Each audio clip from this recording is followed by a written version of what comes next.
Welcome. Coffee and sports in the morning on a Tuesday morning. Mo, how are you this morning, sir? Doing well, man. I got my coffee. I'm ready for my sports. Let's go. We're going to start off with the morning headlines like we do some mornings here on Coffee and Sports. And Mo, it had to happen at some point. The Baltimore Ravens lost a preseason football game. All right, it's crazy, right? First time in 2015, I think. Wild. So the Ravens fall last night to the Washington Commanders, and we're going to talk about Washington a little more this morning. But the Ravens preseason streak is over. Michigan, they suspended Harbaugh. They didn't suspend Harbaugh. The investigation fell apart. Well, once again, Harbaugh is suspended for 3 games.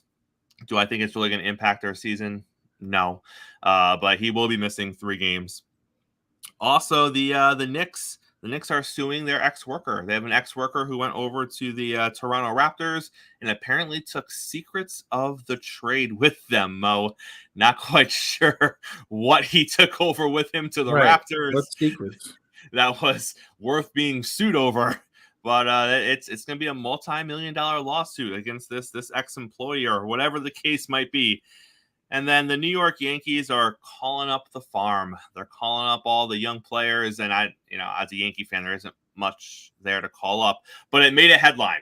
Apparently, it's big news. So the Yankees are calling up the farm. So I guess I'll mention it here on the morning headlines. But Mo, let's start with some breaking news from yesterday. Some news that kind of took me a little bit by surprise.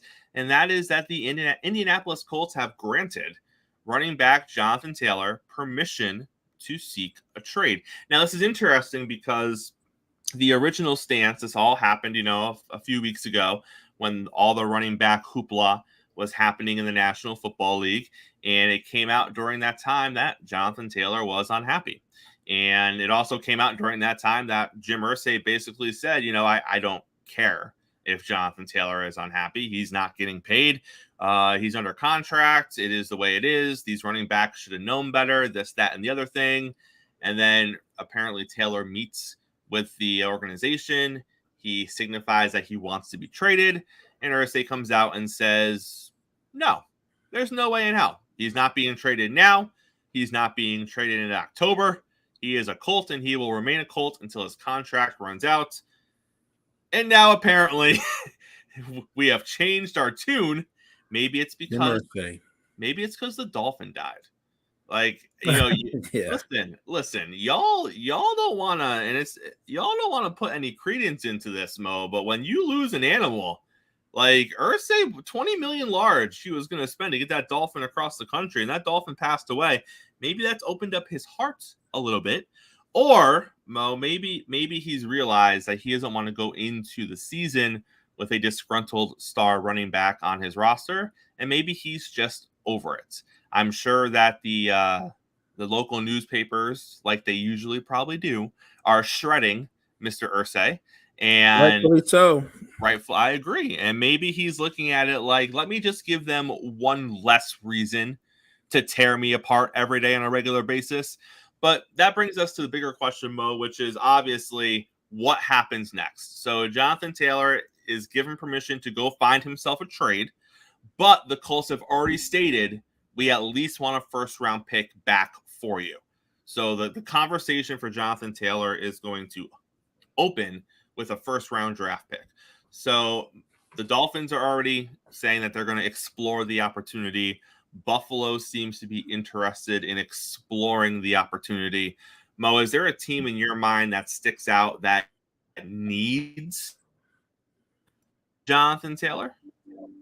Well, I don't know if I would say need, but Buffalo, we constantly bring up Buffalo establishing the run game, having a more balanced attack, taking less off of Josh Allen's shoulders.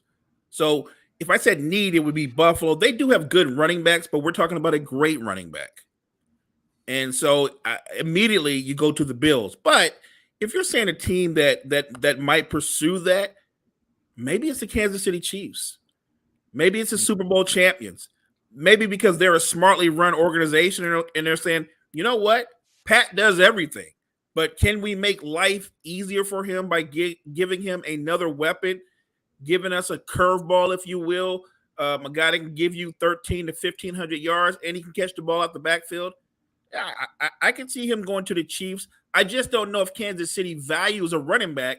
We're using the value thing again, because of the way they play. Because often when you watch the Chiefs play, it's three, there's four wide receivers. They really like to spread you out and attack. But the opportunity to extend Patrick Mahomes' career even further with a legit franchise running back isn't a bad thing. So my first choice, if there's really a deal to be struck, would be Buffalo. But a wild card, why not the world champs?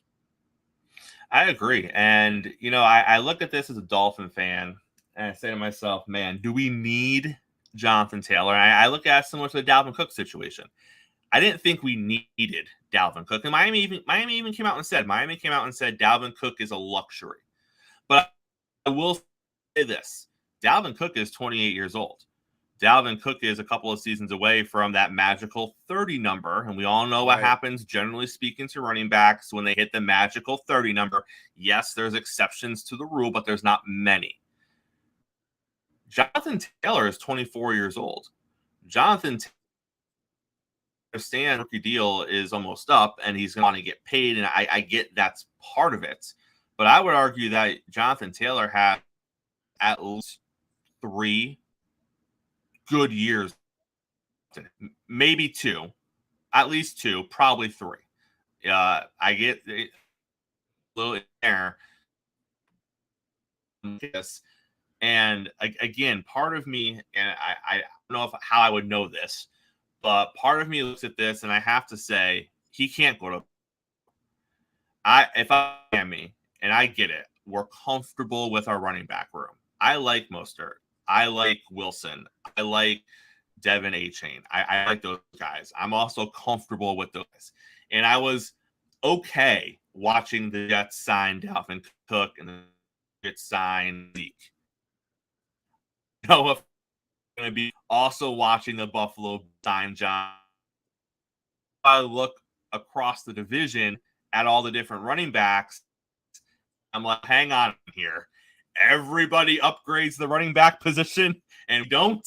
So if Buffalo is serious, I would hope that Miami at least puts in an offer, because I don't like that. I don't like the prospect of him going to Buffalo. I agree with you, Mo. That's Buffalo, a star running back in Buffalo, I think, makes a huge difference for that team. Of course, later on in the show, I'm going to tell you that Buffalo is burning, and maybe he doesn't want to go to Buffalo. Buffalo may not be the spot that Jonathan Taylor wants to be this morning. But again, if I'm Dolphins and I'm looking at it, do we need him? No.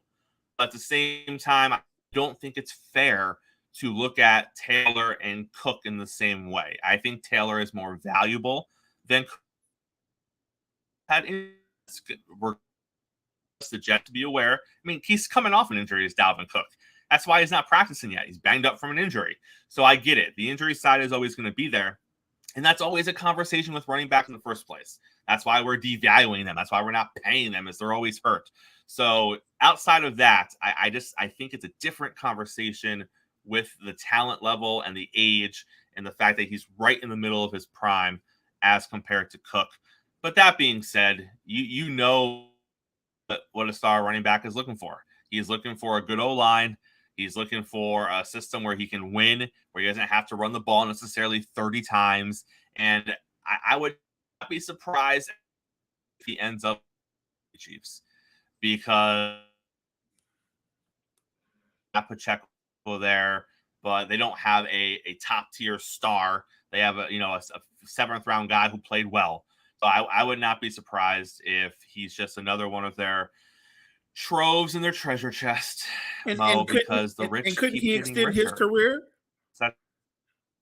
Couldn't he extend his career too, also by going to Kansas City? He could, because they don't need a back to carry the ball 280, 300 times. He could be a 1,200-yard back and extend his career, because it's not all about him. Like he is really a cog in the Patrick Mahomes machine. So I think it would be beneficial to both sides. He'll be a running back who may defy the odds because he didn't carry the ball as much. So I'm not saying he's going to the Chiefs, but if they're going to tell me, go ahead and seek out a trade, find the best deal you can find, and then we'll go from there, I'm going to look to a team that's got a star quarterback, a decent offensive line, because that would be a better fit for me as opposed to just going, let me find a team that needs a running back. That doesn't always work out well for you if you just find the team that needs a running back. So I think you need to think about not just fit, but about your career going forward and how it benefits you health wise. It's such a great point because it's, again, we're forecasting the future here, and we're kind of predicting the way this turns, but it makes sense. It makes so much sense for running backs to start looking at opportunities, not necessarily as where can I make this. Right now it's the money. Right now it's we're valuable, you don't value us, this is what we do, look at the numbers, pay us what we deserve. I don't think that's going to work.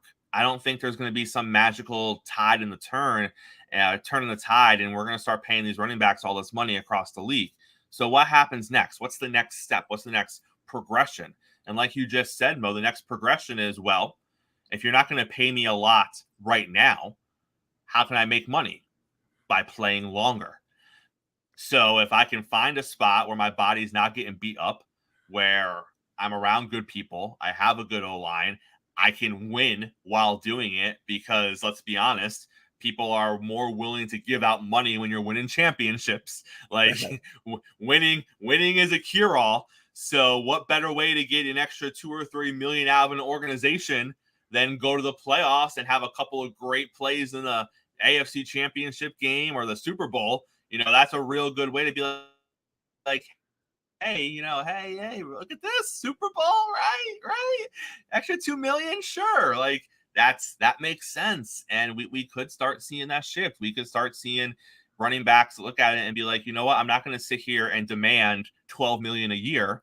I'll take 6 or 7, but I'm going to demand that I play for a quality team. And if I can control that and I can get myself to a team that is a championship contender, that's what I'm going to do now. So it's interesting. And we knew we were going to see this sort of shift in thinking with the running backs eventually. And Mo, maybe this is where it starts. Maybe Jonathan Taylor is that trendsetter, and then we see that with each coming free agent class. And I think that's what he's trying to be.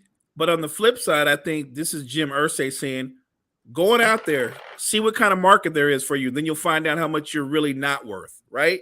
I think that's what Irsay is saying. Like, don't get too excited about the prospects of making any kind of real money. Like you don't realize that with me is as good as it gets.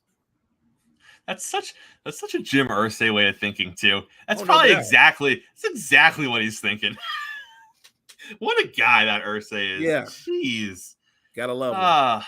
Mo, so we talked a little bit ago about Washington snapping the streak of the Baltimore Ravens. But more impressively, I liked what I saw from Sam Howell. Sam Howell looked the part of a starting quarterback in the NFL. He's had a good camp. He's had a good preseason. Now I have to ask, Mo, what is the ceiling for the Washington Commanders? I don't think they're going to win the division. I don't think they're going to be a threat to the Philadelphia Eagles. I'm not insane on a Tuesday morning, but I start to look around and I look at their defense, and I think they easily have a top 10 defense with a potential to have a top 5 defense. I look at their offense, and I'm like, okay, they got Terry there. He's a top 15 wide receiver with top 10 potential in a season. They got a couple of decent running backs, and, in this league, you need 2 because one's probably going to get hurt. Sure. And so you got to have 2. So I think they have 2 quality starting running backs on their team. In Gibson, a good player. Yep. So I'm looking at it and I'm like, okay, they got a great defense. They got pieces on the offensive side. I don't love their offensive line, but I also don't hate their offensive line. So now I'm looking at how be a competent quarterback. And I say that a lot. Can you be a competent quarterback in the NFL? Because if you can, now you're opening up the conversation. So Mo, now I have to do it. I have to open up the conversation. Can Commanders compete for a wild card spot this season? They're good enough. I think if Sam Howell can be a competent quarterback, and look, here's the interesting thing about Sam Howell: he's mobile. So maybe he doesn't take off and run the way a Lamar Jackson or a Danny Dimes does, but he's got some wheels. He can move around. So even when the line isn't at its best, he can extend plays with his legs. And I like that he's always looking downfield. If they can get a competent play from him, consistency from him at that position, when you look at that defense, and the front four might be one of the 2 or 3 best in all of football, but the defense, I agree with you, at a minimum, worst case scenario, they're top 10, but more than likely, they're top 5. And they have solid pieces in terms of skill positions. Look, I think McLaren, you say top 15. Look, if Howell's very good, he's inside the top 10. He's that kind of talent on the outside. Dotson's very solid, can make plays. So I don't know if they can win the division, but I do like what you said. Can they compete? Maybe even spoil somebody else's season. I do think they have that potential. And again, I hate to do this, but you have to be fair. You have to realistically look across the NFC East. First of all, the conference is down. The entire NFC conference is not strong. Yeah. Outside as a whole, outside of the Eagles, there's not much there. You got the let's just put the Eagles on top because what they did last season, and we're going to separate Jalen Hurts based on what he did last season. And I think we can honestly say there isn't a team that right away sticks out to be put with the Eagles. So now we go to tier 2. Well, what is tier 2? The Vikings, the Lions. I mean, that's tier 2, and that's taking nothing away from Kirk Cousins or Jared Goff. But if that's tier 2, Cowboys are tier 2 with Dak Prescott. If that's what you're looking at for tier 2, I can see the Commanders having a good season and competing with tier 2 teams, right? It's not out of the realm of possibility. Look, I'm a Niner fan, but I think because of the question marks that remain at quarterback, they're tier 2. Even with the defense, even with some of the playmakers they have at the receiving core, even with Kittle, because that's unresolved, you don't really know. You want to assume because everybody believes in Kyle Shanahan, and you mentioned this. Shanahan is the quarterback whisperer. He's a great play caller. But at some point, when does that run out? When do you realize that this guy, his talent is what it is? There's not another level to it. He is what he is. I think that's why Shanahan is pushing so hard. He wants Trey Lance. He wants Trey Lance to step up. He wants him to take hold of that QB1 position and establish himself. Trey Lance just hasn't done it. And I really think that when you look at the Niners overall, right now, I have them tier 2. I'm with you. The Eagles are alone by themselves. And then there's tier 2, but you make a great case. Why not the Commanders? I'm with you. Like I said, if Sam Howell plays well, let's say plays well enough to where you would call him a top 12 quarterback, they're going to get into the playoffs. They're going to ruin somebody's season.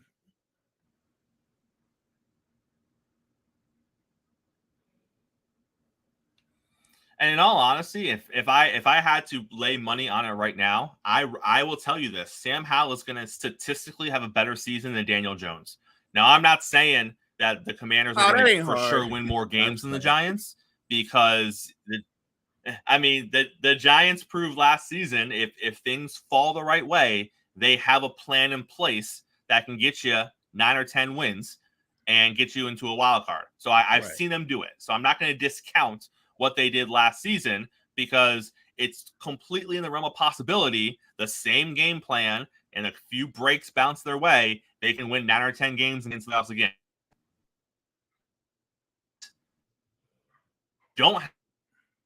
Danny Dimes is going to come out and throw for 20 plus touchdowns. And I do think Sam Howell is. I do think he's going to have a 23, 24, 25 touchdown season. If he throws for 30, I'm not shocked, because you've seen it. He's throwing the ball all over the field during the preseason. They have the weapons to do it, and they have the defense where I think the defense put them in favorable positions on the field. He's going to have more opportunities to open up that passing game because of it. So I can see him being in that mid-20, high-20 touchdown passing range, and I just don't think Danny Dimes is going to be there. So I'll call my shot now. On paper, I think Sam Howell's going to have the better season statistically. I just don't know if they're going to end up with better win-loss record, but we shall see, Mo. We shall see. I think they'll be in the hunt. All right, Mo, at this time,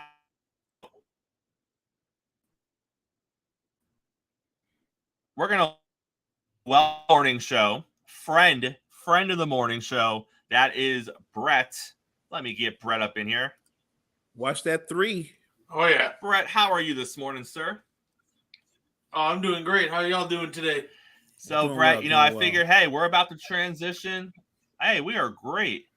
We're about to transition to some NBA talk. So I was like, who better to have here to join me and Mo than Brett if we're going to talk some NBA. And gentlemen, we're going to open up our NBA conversation today with a man that, he likes to talk himself, and that is James Harden. So James Harden came out, and he has now clarified his comments, which is interesting because you would think when someone's going to make loud, boisterous comments, while they're making them, they would just clarify them. But no, that's not James Harden. James Harden wants to come out and he wants to say things, and then a couple of weeks later, he's like, maybe I'll explain why I said that, because people are calling me crazy now.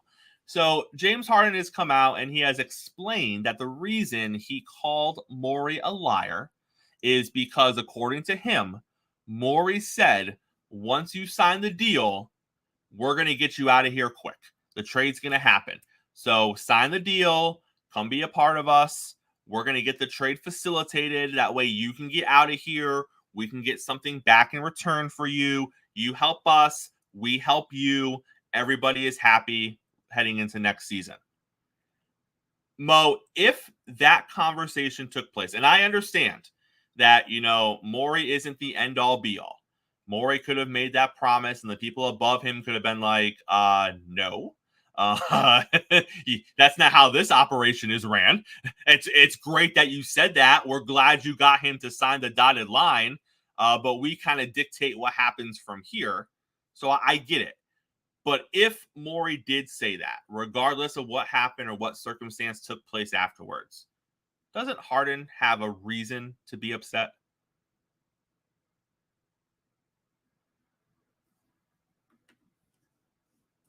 My belief is that Daryl Morey lied to James Harden. I don't think James Harden said that to get clicks, to get attention.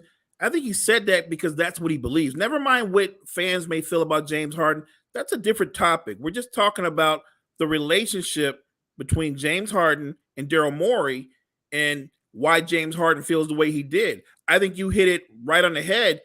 I think Daryl Morey told James Harden, opt in, I got you.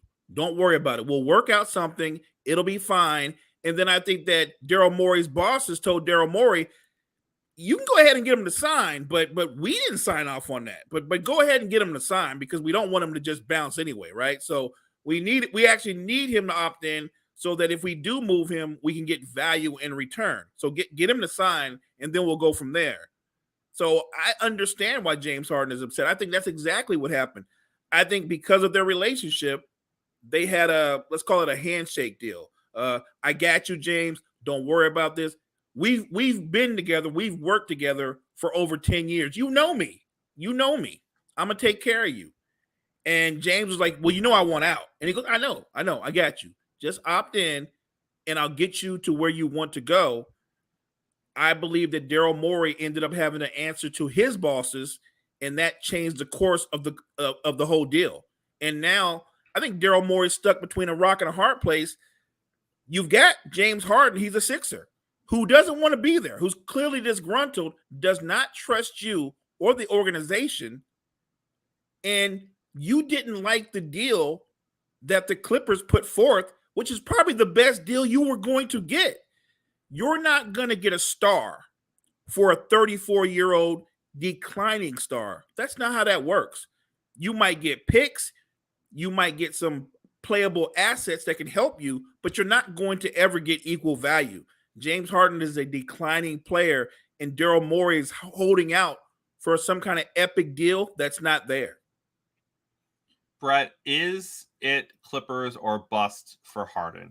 Obviously, he wants to be a Clipper, and we all understand that. But we also know that he doesn't have a no trade clause in his back pocket. And we also know that they may not necessarily be inclined to actually move him because they've already said trade talks are over. So if Harden, assuming he does get moved before the trade deadline this season, is there any other team in your mind that would take a run at James Harden? Because no one's talking about it right now. But is there a team out there who's sitting there watching this and they're like, listen, if we time it right, if we just kind of swoop in when things seem to be at their worst, we think we can pull a deal off. Do you see any other team that could play that role? I really think it'll end up being Clippers or bust, honestly. I'm just not really seeing another team. I don't like you look at teams that contend that might need a point guard. Okay, maybe you can if Dame doesn't land in Miami, does Miami go after James Harden? But would James Harden actually fit in Miami? Would he work as hard as Pat Riley and them would want him to work? That's questionable. Like they have weekly weigh-ins there too. They check your body fat. James is not going to be down for that. He's not going to do well when they test him and they come up with brisket. So they're going to have to go another route with that. No, absolutely. And I'm just not really seeing another team that could like contend and also get James Harden. I think it's the Clippers, but the issue with that is Daryl Morey himself said if we're not getting a good player or a future building block in exchange for James Harden, we're not moving him. And like Mo said, he's 34. He's on the decline. You're not getting a future star. You're not getting more than just high-quality role players. I think the Clippers have that in spades. You can get a lot of very solid wings to surround Embiid and Maxey with. I think that's the best deal you're going to get. You can get like Marcus Morris. You can get like Robert Covington. You can get Man. You can get some picks for him. So I think you could even get a Norman Powell, right? Yeah, like you can get a really good deal out of the Clippers. I just think the issue is Morey thinks he's trading 2017 James Harden, and he's not getting that package. So I think this stalemate lasts for a while, but I do think he ends up on the Clippers. I'm just envisioning this room that James Harden walks into in Miami, and they have something similar to tongs, and they're just pitching his side, and it's nothing scientific. He's not stepping on a scale. They're not attaching him to anything. They're just putting the tongs on his side and going, this isn't gonna work. Because that's crazy. Well, like I'm curious too, because we've seen Spo get in Jimmy Butler's face before. How would James Harden react if Spo also did the same and got right in his face? I don't think that would go over very well. So I think that would... No, let me say this real quick. Just remember, Harden has a specific skill set. That doesn't go well with every team. He's a very good facilitator, but he's a naturally ball dominant player. And that it's not like you want him around a bunch of young guys. So I don't know where the fit is. I don't think there's a lot of great fits for him. It'd be one thing if, like Brett said, he was James Harden from 2017, then he's still a guy who could drop 28 or 30 a night as a scorer. Well, he's no longer a dominant scorer anymore. He really is more of a facilitator and a streaky scorer at best. So he has a specific skill set that I don't think fits any title contending team. I hate to say that, but that's what I believe. Like, other than the Sixers, maybe the Clippers, look at all the other title contenders. Like, in a pie in the sky world, would you send James Harden as a point guard to Phoenix? I wouldn't, because I think that would be a train wreck. So I don't know where James Harden fits in this current NBA, because the landscape has shifted, and a guy like him with his limited skill set, I don't want to call it limited, with his unique skill set, I'm not sure it's conducive to winning games. Like, he can put up numbers, but unless he wants to be more like Russ, Chris, and take a lesser role, maybe be a sixth man, he could be helpful in that way on a contender. But to be one of your three best players, I don't see that working out. To me, he's either a Sixer or he's a Clipper or he's not playing anymore. And of course, I think another big thing with him too is he doesn't really like to run the floor. You need to find a team with a slower pace. Philly was perfect for that because they played a lot of iso ball. I think the Clippers would be perfect for that too because they're an older team that likes to slow it down in the half court. You can't send them to a young team that's going to run because James Harden doesn't run anymore. So I think you got to look at that too. Find the team with a very slowed down pace. That's a great point. That's a great and look, why wouldn't you be content if you're the Sixers? I'm just talking the Sixers. If you believe Maxi's on the verge of becoming a star, which I do, I think he's going to be an all-star. Embiid is already an established superstar. That's 2 stars. Why wouldn't you be content with a deal that brings you in very good, impactful role players to put around those 2 guys? If you did that deal, I'm not saying they win the title, but they're still right there in contention. And who knows, maybe chemistry-wise, they're a better team.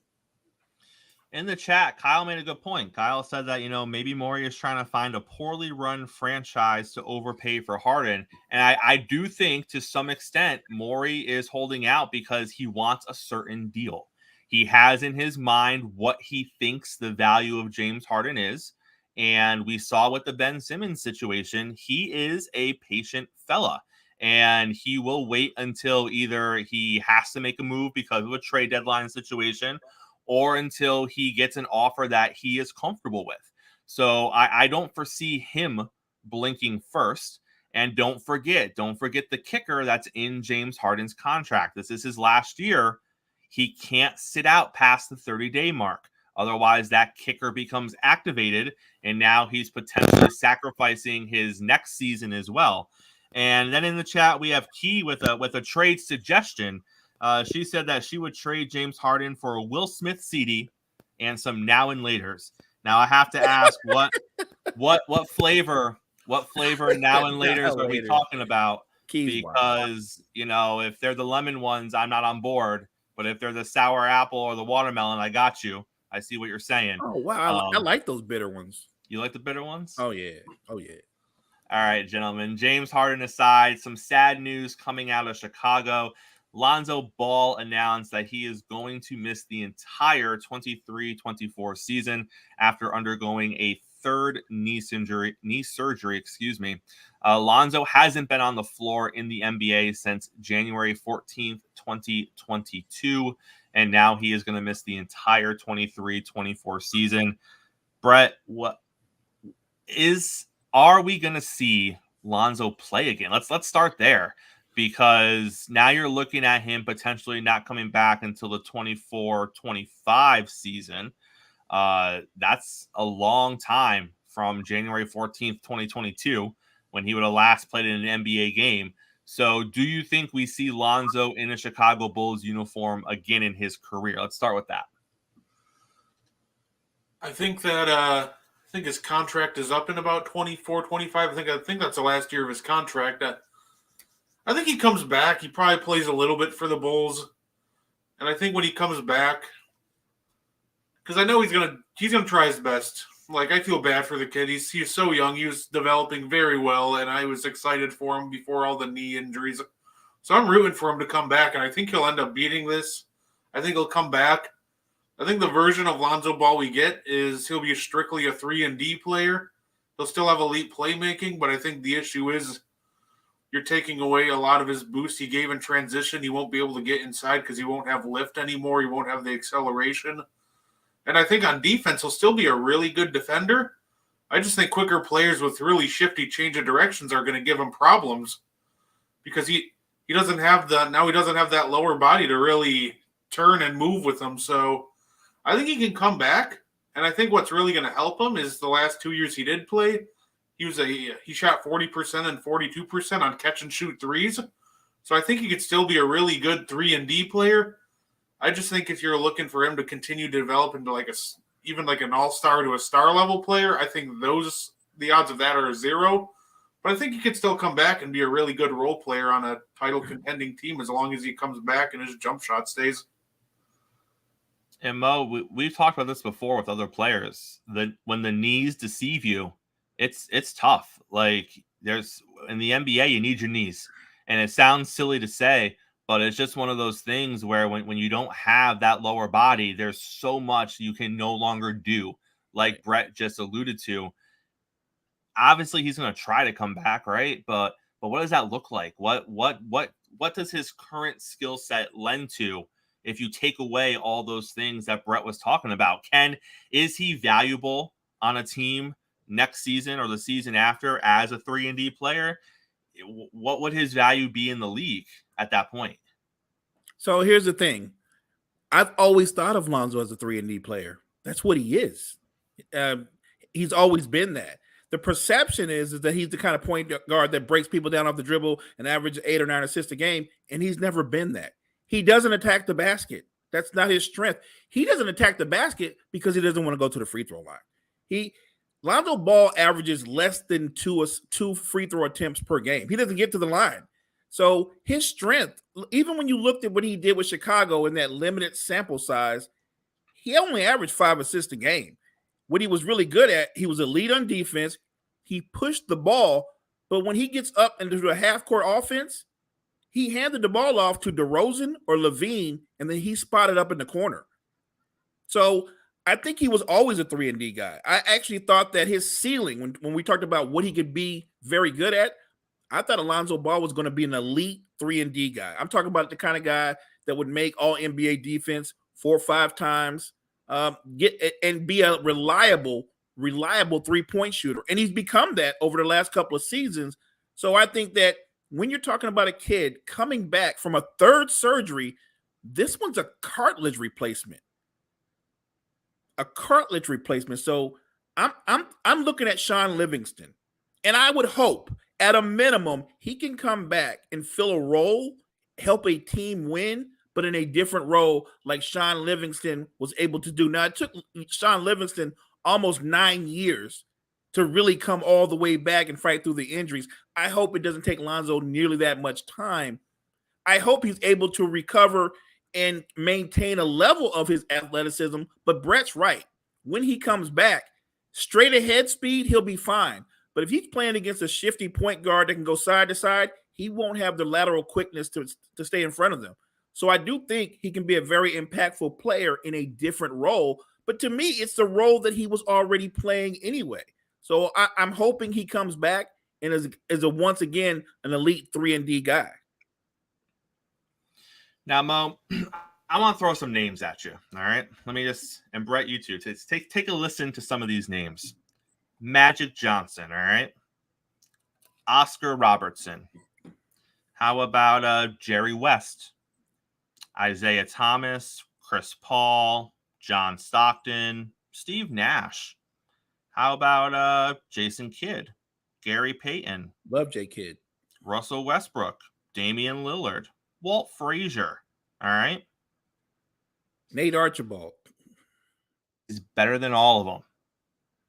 Better than all of them, according to Steph Curry. Steph Curry was asked on a podcast, Steph, where do you see yourself all time when it comes to point guards in the NBA? And without hesitation, he said, I am the best. I am the best point guard to have ever played this game. Is he right, Mo? No, but I love the confidence. Look, Steph's a great player. He is a great player. And when we talk about great players, we don't just look at their numbers. We wonder their overall impact on the game.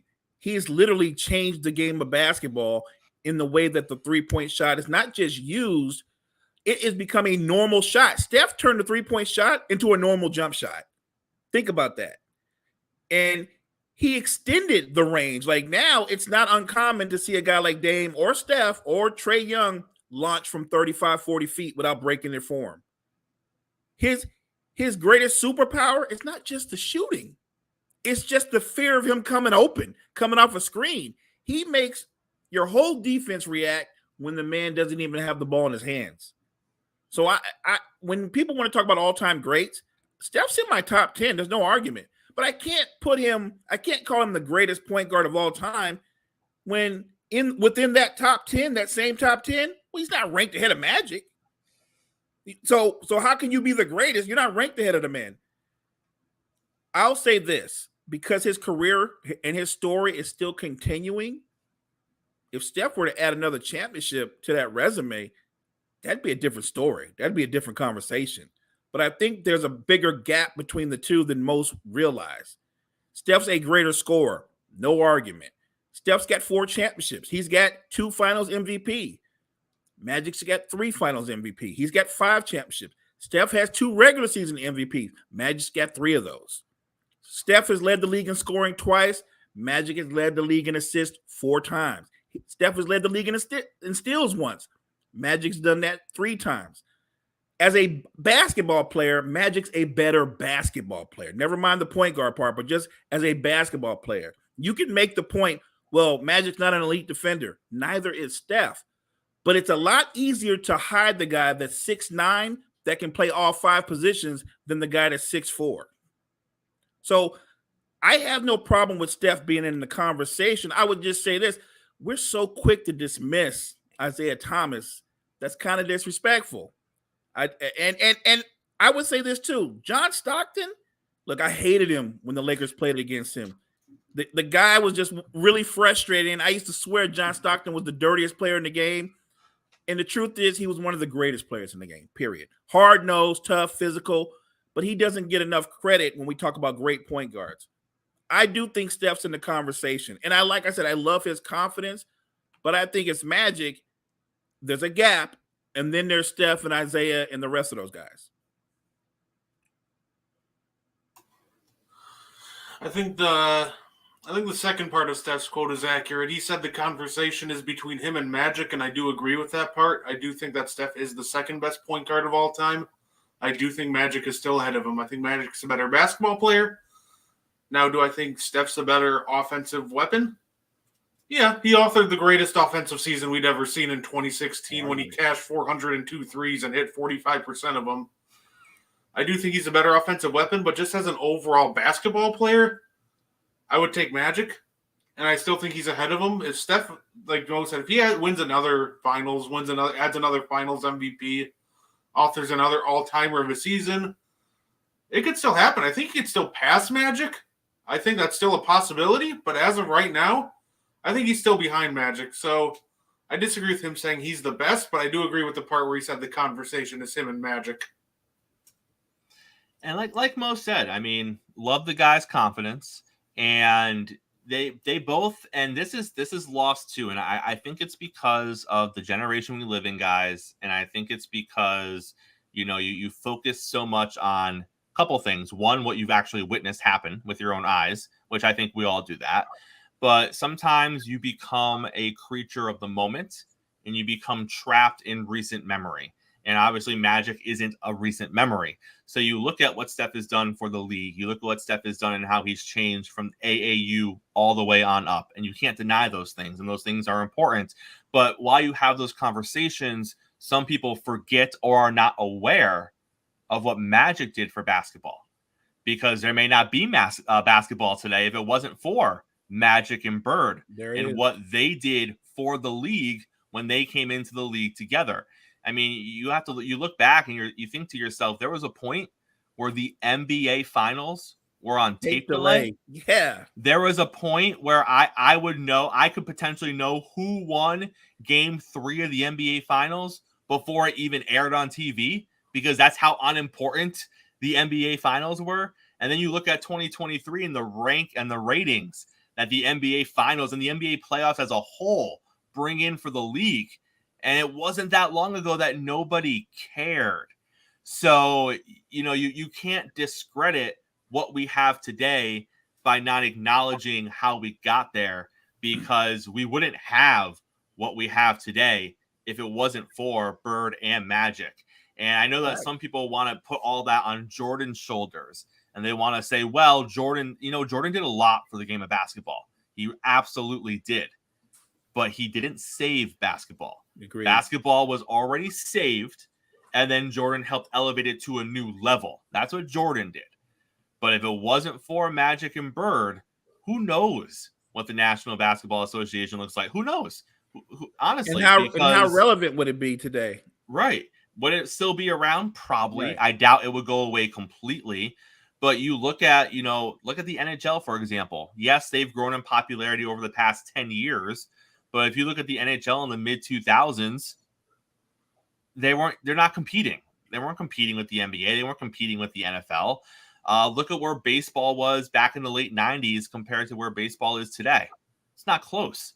Baseball has fallen off a cliff. And yeah, they've done stuff the past couple of seasons. They've shortened the games. They got the pitcher's clock. They've made the bases bigger. They've acknowledged that, we need to make the sport a little more interesting to watch because our damn season is so long, 162 games. And they're not going to shorten the season because, hey, we take that away. People aren't getting paid. So these things happen, right? There's these cycles where leagues are popular, leagues aren't popular. And Magic came in at maybe the NBA's lowest point, and he helped save it. So I think that's sometimes lost in the conversation, but I agree with both of you. To be fair, no, go ahead. No, you're good. To be fair, what I will give Steph credit for is that Golden State team, everything they have become, everything they are, he was there in the very beginning. Mm-hmm. That core, he helped build that up from the ground up. They weren't known commodities. I'm taking nothing away from Magic, but I'm being fair to Steph. That Golden State team developed and became champions. Magic got drafted onto a team that already had Kareem Abdul-Jabbar, Jamal Wilkes, Norm Nixon, Michael Cooper. Magic's a great all-time player. But his rookie year, guess who was league MVP? Kareem. Like he was in a great situation, and I'm taking nothing away from him because clearly he maxed that out by being Finals MVP as a rookie. The man started center in the NBA Finals and won the Finals MVP along with the title. So I'm taking nothing away from Magic. But he did come into what I would say a more established franchise that was like waiting for somebody like him to come along, right? Like one more guy. Golden State is built from, they're really organic. They're built from the ground up. When you look at Steph, Clay, Draymond, the addition of Steve Kerr, they've added some free agents along the way, but that core, that was really rooted from the ground up. They all developed and grew together. And I'll give Steph all the credit in the world because that whole universe, it orbits around him. And he helped make that. That's something, I'm not taking it away from Magic, but that's something Magic did. Steph did that. Oh, absolutely. 100% agree. I don't think a lot of people realize how great of a situation Magic kind of came up in. I think what Magic's real impact was he took what was already a really good offense and he just elevated to an all-time historic offense. Because once he came in, all of a sudden he unlocked a new dimension. He was able to spray the ball to everybody. The weak side pick and roll with Kareem was absolutely killer. And, of course, with Steph, like, once again, it really, I 100% agree with that, too. You have a guy who was built from the ground up, and all it really took was a coaching change.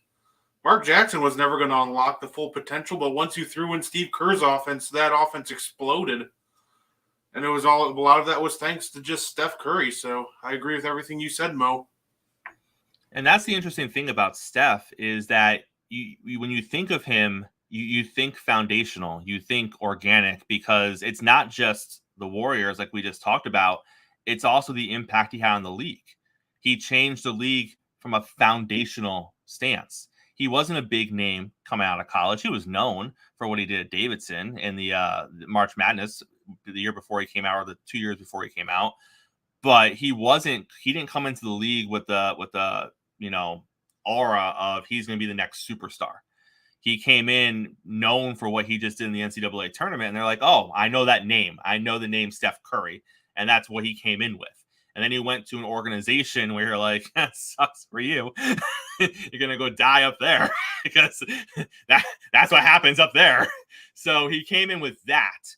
And then, like you said, Mo, everything from that moment has just developed organically. And it's been a process, but it's been a revolutionary process to watch how the entire game of basketball, because of Steph, has changed. To watch how basketball in the NBA, from a foundational sense, what when you're growing up, what do your coaches try to preach to you? Obviously, we can talk about why it doesn't work, but what do coaches try? What words do they give you? ball movement, right? Keep moving when you don't have the ball. Those are all things that first practice they say, and then they realize they have really talented people on their team, so they just step back and let those kids do what they got to do so they can win those games. But that first practice, when everything is going to be foundational and done the right way, they preach what Steph is. They preach, don't stop moving. They preach, move without the ball. They preach, make the extra pass. They preach, hit the open guy. That's Steph's entire career. And then he does the things with the unlimited range. He does the things because his basketball IQ is out of this world. And then you have the unintended consequences of what he's just done to the game of basketball as a whole. And if you just look at that and you stop comparing him to other people, it's incredible what Steph Curry has done individually and what he's done to the league. And I will say this, and this is the one negative thing I have to say about Steph Curry, and I've seen this happen, and if you ever get bored, go on YouTube and look at it. Because of Steph Curry, NBA teams are making the logo at half court bigger. Go look at this. This is a thing. And I will die on this hill. If you look at NBA logos at center court about 20 years ago, there weren't many huge ones, all right? There was a little logo. It wasn't that big. But once Steph Curry started hitting shots from the logos have gotten, because Steph Curry's not the only one on YouTube hitting shots from the logo. Yeah, but then you realize how big those logos have gotten. And guys, it's still a 45 foot shot. I'm not taking anything away. But some of those shots are not truly from half court because those logos are extending pretty freaking far. But when that changed the game. Right. I mean, Chris, there was a time when I played, and I'm sure when you played, your coach has you do a 3-man weave, right? The 3-man weave always ended with somebody getting a layup. Well, because of Steph Curry, they run a 3-man weave, somebody fades to the 3-point line. It's a completely different game. And it's not uncommon now to see a guy take 20 shots and 12 of them be threes.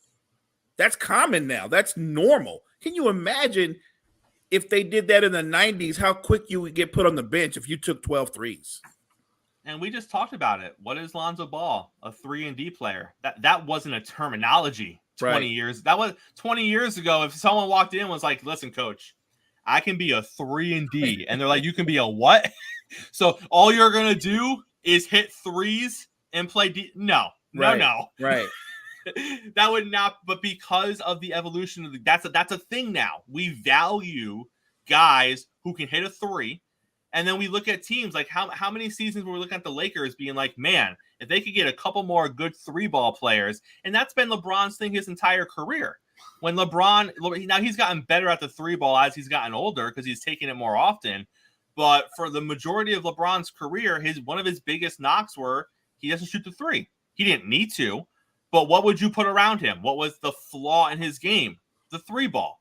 So you put guys like Ray Allen around LeBron James because he can knock down a 3, and that's not LeBron's game.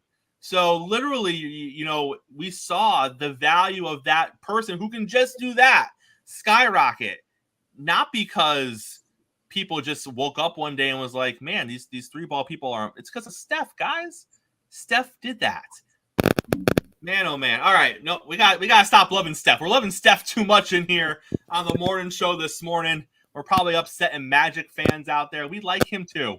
Mo talked for a whole diatribe about how great Magic is. All right. We like Magic too. Stop saying we're affecting Magic. Gentlemen, where I am a strong believer of where there is smoke, there is fire. Okay. And I think that there are countless examples of this in sports. Yesterday, Stephen A. Smith, while discussing the New York Jets, all right, this was literally because I watched the clip twice because, on ESPN, they have the little banner on the bottom where it kind of talks about what they're talking about on the screen. And I was skimming through the video because it's like a 12-minute long video to find the little tag that changed to where they were talking about Stephon Diggs. It never changed. So I was like, well, son of a gun, why are they talking about Stephon Diggs if they're not going to give me a Stephon Diggs graphic? Well, the reason they were talking about Stephon Diggs is because unprompted in that conversation, Stephen A. Smith threw out the nugget that Stephon Diggs wants out of Buffalo. And he then went on to say that he has people, his people, we don't know who his people are, but he has people who have told him point blank that Diggs doesn't want to be there anymore. He doesn't trust whatever process that they're trying to run, and that he's looking to get out. Now, obviously, Stephon Diggs has come out and said he doesn't know where that report came from. It's completely untrue. He is committed to the Buffalo organization, and he's trying to win a championship. I don't buy it. I don't buy it for 1 second, and here's why. The last season in Buffalo, numerous times, and this happened a couple of times the year before, but it happened exponentially more last season. The Diggs blow-ups on the sidelines. Him throwing his hands up, him stomping, him slamming his helmet, him yelling at Josh Allen, him yelling at coaches, him just looking angry when things didn't go the way that he wanted them to go. That happened again in the playoffs against the Cincinnati Bengals. And I know what people are going to say. I hear it all the time from Buffalo. He's passionate. He's game. He just wants to win. Shut up. Do you not think the other 52 guys on that roster are not passionate and they also don't want to win the game? You don't think that Josh Allen doesn't want to win the game? You don't think that every single person on that coaching staff doesn't want to win the game? Like, I am so tired of if it happens once or twice, fine. I get it. But I didn't defend Tom Brady either when Tom Brady's breaking tablets on the sideline. It's an example of he's pissed off. And sure, he may have a reason to be pissed off. He might be mad because someone didn't do their job. He might be mad because he missed a pass that he shouldn't have missed. And Stephon could be feeling the same way, but we know he's not. Because we know why he's angry, because he has voiced it. He wishes he was more a part of the offense. He wishes that he got more looks. He wishes that he got more targets. He wishes he was more a part of the play calling process. My guy, you are a receiver. Go out there and catch the ball when it's thrown to you. And when it's not meant to be thrown to you, do something amazing that you get yourself open and your quarterback sees you. And he changes his thought process to throw the ball to you. Wide receivers don't get a seat at the table. Terrell Owens didn't get a seat at the table. He said, feed me. He said, throw me the ball. And then the decision makers decided what that looked like. So don't sit here and tell me that you're committed and you love the team and you're all in, you want to go win a championship, and that this report is completely made up. Because I find that very hard to believe, Diggs. And then you add into it the fact that where were you when camp started this season? You weren't there. Your coach came out and said, I'm concerned that Stephon isn't here. He didn't come out and say, oh, he's dealing with some personal things, or he didn't come out and say, oh, we expect him to be here soon. He's just wrapping up some things. But he didn't do that. He didn't try to put a bow on it and protect your image. He came out and said, I'm concerned. Why is your head coach concerned? Probably because he thought this was going to be a bigger deal than it was. Probably because he didn't think you were only going to miss a day or two. He was probably thinking you were going to be gone for a while, and he wanted to address that right away and not lie to the media just to be called out on it a week later when you still weren't here. So clearly, whatever this was, it was a big deal. Now, we've heard reports that he's talked to the organization and he's okay now. Fine. Okay, maybe he is. Maybe he's in a better spot today than he was a month ago. But if you ask me, and maybe I'm wrong, but if you ask me, I think he was telling people in his inner circle that he wants out, that he doesn't want to be there, that he's looking, that if he finds a way to move on, he's looking to do that. And maybe he's come off that stance. Maybe he has since changed his mind. But I truly believe that whoever Stephen A's people are, that's what they told him. And whether that's true today as it was true a month or 6 weeks ago at the height of this Diggs nonsense, maybe it's not as true. Maybe he's come back down to earth and he's relaxed and he's okay. But Mo, I have a very hard time believing, from everything we've seen last year into this offseason, into training camp, and now the reports coming out from Stephen A. Smith unprompted. He wasn't coming on breaking news, all right? It was just a conversation that included Buffalo that he makes that comment. I have a very hard time believing that this is completely made up, like Stephon Diggs is trying to say it was this morning. I don't think it's made up at all. I'm with you. Where there's smoke, there's fire. My problem with Diggs is it's not that he lives up to that prima donna stereotype of wide receivers.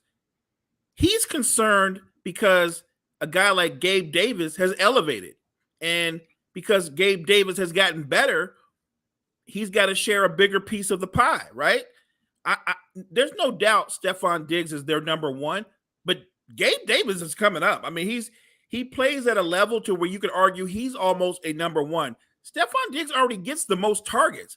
My problem with him is he acts like someone who's being faded out of the offense, when I would argue that because Josh Allen is looking to other guys, the offense has become more diverse. And should they ever develop a running game, he's going to really be annoyed. He's not going to have 100+ targets. So to me, a guy like Stephon Diggs is only happy as long as he can put up his numbers.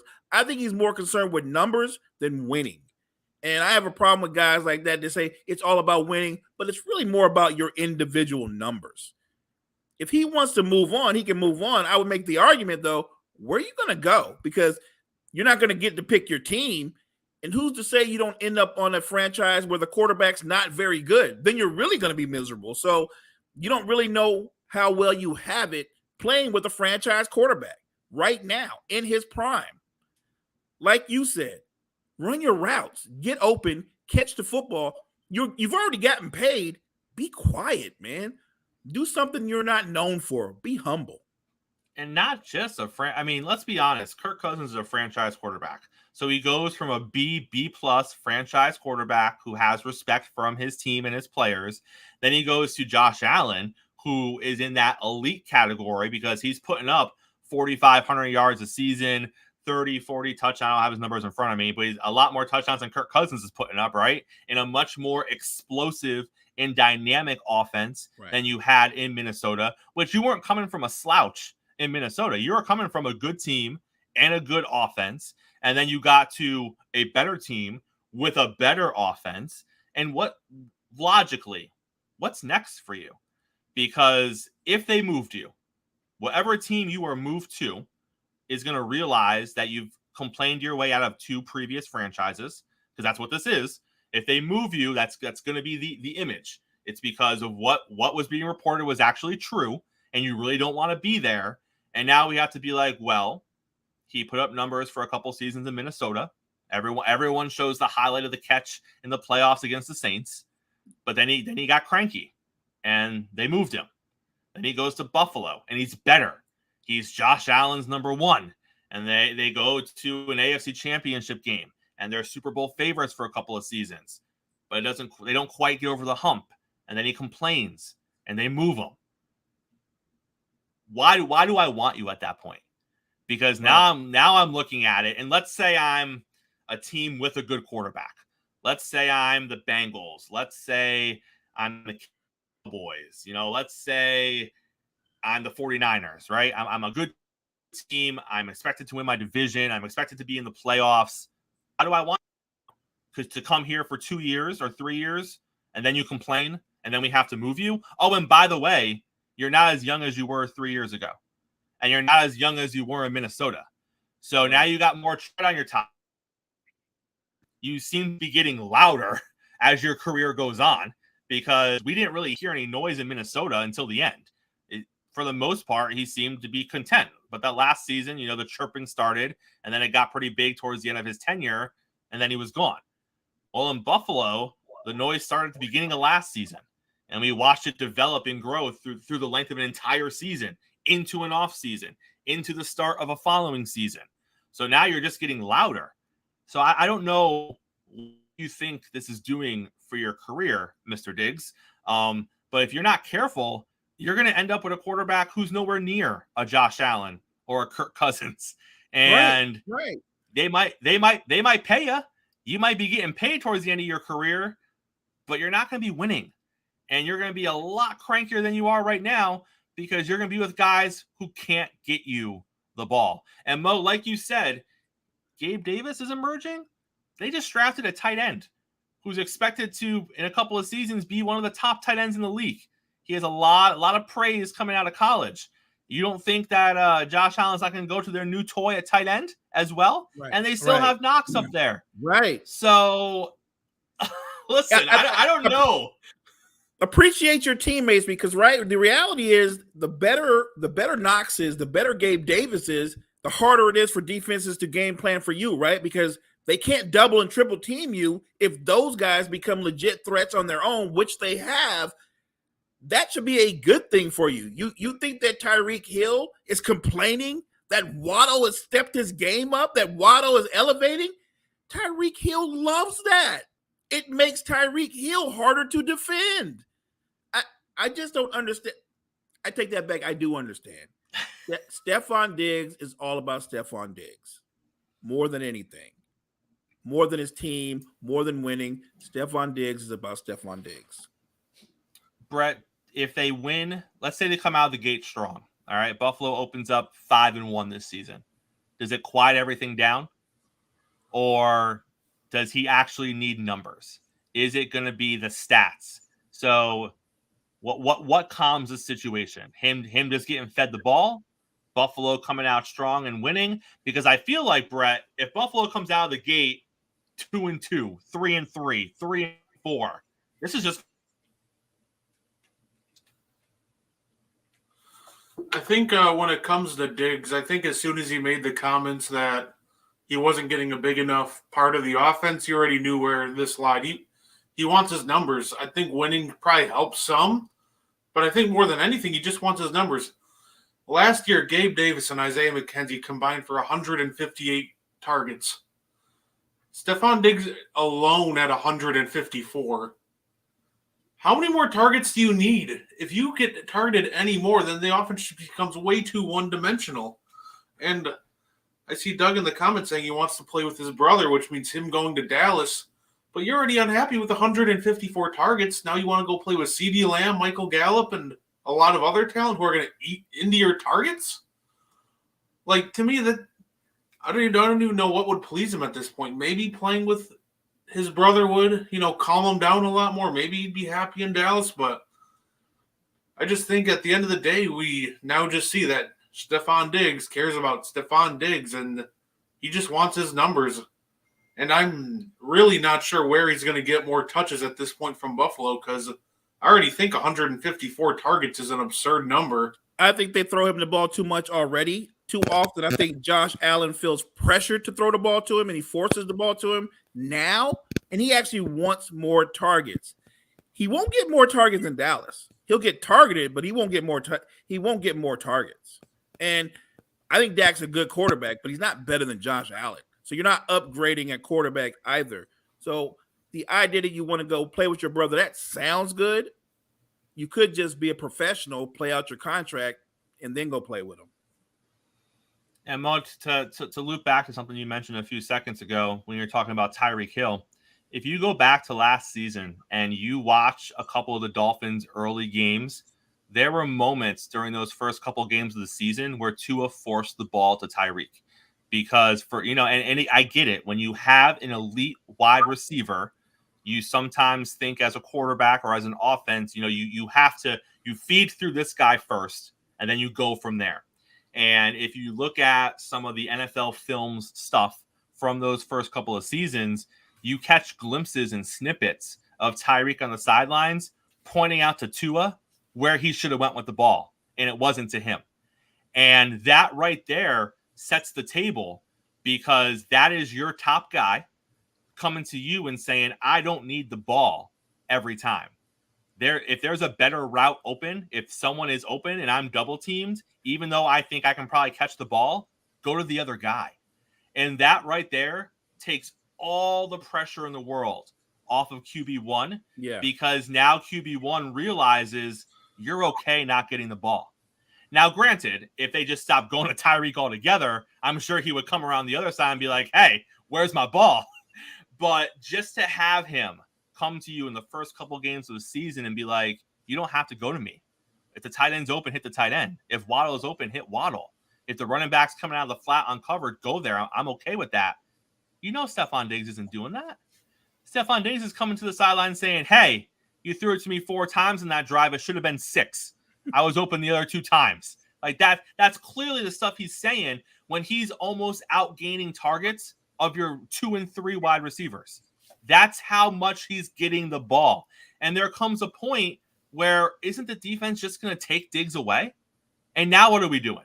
Now if you're throwing to the other guys, he's complaining on the sidelines. And if you're throwing to him, you're throwing into double coverage. So now you're making stupid plays just to it's a whole rabbit hole that you don't want to get down to with an organization or a quarterback because nothing good comes from it. And again, I've been on this bandwagon since the start of last season. The Bills had a very small Super Bowl window, and they weren't able to get over the hump and get into the Super Bowl. And ever since then, in my opinion, the window has been closing, and the rest of the league has been catching up to Buffalo. I'm not saying they're catching up to Kansas City, but they're catching up to Buffalo. Yeah. So now you look at it this season where their division has caught up to Buffalo. Miami or the Jets could very easily win that division this season. Buffalo could easily finish. Buffalo could win 10 games and finish 3rd in their division. It's very possible that happens. So that window is very small right now, and it doesn't help that your elite wide receiver is doing this to you. It just doesn't help, gentlemen. All right, guys. Go ahead, Brett. Finish this off. No, yeah, I was just going to add, too, once you get to the playoffs with him wanting so many targets, like you said, it just makes him so one-dimensional. You saw that a lot in Green Bay when Aaron Rodgers had Devontae Adams. He targeted him so much that when it came to the playoffs, all they had to do was bracket Devontae, and now Aaron Rodgers doesn't develop chemistry with the rest of his guys, and now the whole offense is out of whack. You see the same thing in Buffalo, so I just hope for Buffalo's sake, Diggs kind of comes around and wants everybody to eat instead of just himself. Otherwise, it's going to be another disappointing end to their season. And Brett, that's a great point because if you look at the NFL season, regular season in its entirety, you're not going to play a team every week that has the ability to bracket and shut down Stephon Diggs. Not every team has that ability in their secondary. They might try. That might be the game plan for a lot of these teams going into the game. But as you guys know, game plan and able personnel are 2 different things. And Stephon Diggs is an elite talent at wide receiver. So you can play a 17-game schedule where all 17 teams go into that game saying, we're going to bracket Diggs, we're going to take him away from your offense, and we're going to make you beat us somewhere else. And maybe 8 of them can actually do it. So what happens? You win those other 9 games right off the bat because they couldn't do it. And then you win a couple of the ones where they tried to do it and they were somewhat successful. So what you're looking at is a regular season team that easily wins double-digit games, which is what the Bills have been doing. But then you get to the playoffs, and now you're facing better defenses. Now you're facing elite defenses with the ability to take away Stephon Diggs. So then you get into the playoffs, and what happens? Look at that Cincinnati game. They took Diggs away. That's why he was crying on the sideline. That's why he was complaining, you're not feeding me the ball. Well, Josh Allen realized in that game, I can't feed you the ball because I'm going to throw a pick or an incomplete pass if I do because you're not open. So now he's trying to get other people into the flow of the system, guys that didn't have that much production or that much opportunity in the regular season because they didn't need to. They didn't need to rely on those guys to win games. They would go to those guys, when they're already up by 3 touchdowns and Diggs is taking a breath on the sideline because he's already got his 2 tutties and his 100 yards for the game, so he's content. And now the defense is laxed a little bit. They're already down by 3 scores. Now those other guys are getting the rub. Different situation in playoff football where now you need those guys to score and you need those guys to win, and now they're not producing. And it's all related. And I think that Josh Allen sees that because we've seen some of the little subliminal comments he's made about some of his other receivers this camp, about how they just do their job and they don't complain about anything. And is that a shot at Diggs? I don't know. but who's complaining? Who's not willing to go in there and do their job? Oh, that's wide receiver number 1. So I think that Josh Allen realizes what's going on. The question, gentlemen, is the coach and the offensive coordinator, are they going to figure this out? And is the organization going to make a decision before the season starts, which I don't think. I think Diggs would be a Bill this entire season. Unless he makes a lot of noise before the trade deadline, I don't foresee them moving him because you need him. If they trade Diggs away, unless they're getting equal talent back, which we know they're not going to, they're not going to be the same team. So they need Diggs. And listen, Allen's not Mahomes. I know people compare the two, but he's not. Allen just can't go out there and win with anybody at the wide receiver position. It just isn't going to happen. So if they move Diggs, they're basically saying we're probably not going to win the division, but we're going to compete for a wild card spot. If they keep Diggs, even disgruntled, because he still plays, he complains a lot, but he's not pulling himself out of the game, at least from what I can see. He's not dogging it on routes. He's still going out there and playing. He's just making a whole hell of a lot of noise while he's doing it. So I think they're going to ride the Diggs situation out this year and then see where we are at the end. Gentlemen, once again, hey, what a great way to start your Tuesday morning, huh? Come on, man. Just talking sports, talking hoops with you and Brett, talking a little football. We covered a little bit of everything. I love it. I hope everybody in chat appreciates it. I hope they're smashing that like button, sharing us to their friends, families. And we're going to be back tomorrow. We're going to be back the rest of the week. Coffee and Sports in the morning at 9 o'clock, Sports Empire Network. Check out the Empire and all the other shows that we offer. Why, I could not have said it better. On behalf of myself and Mo and Brett, thank you for joining us this morning, and we'll see you same place, same time tomorrow morning.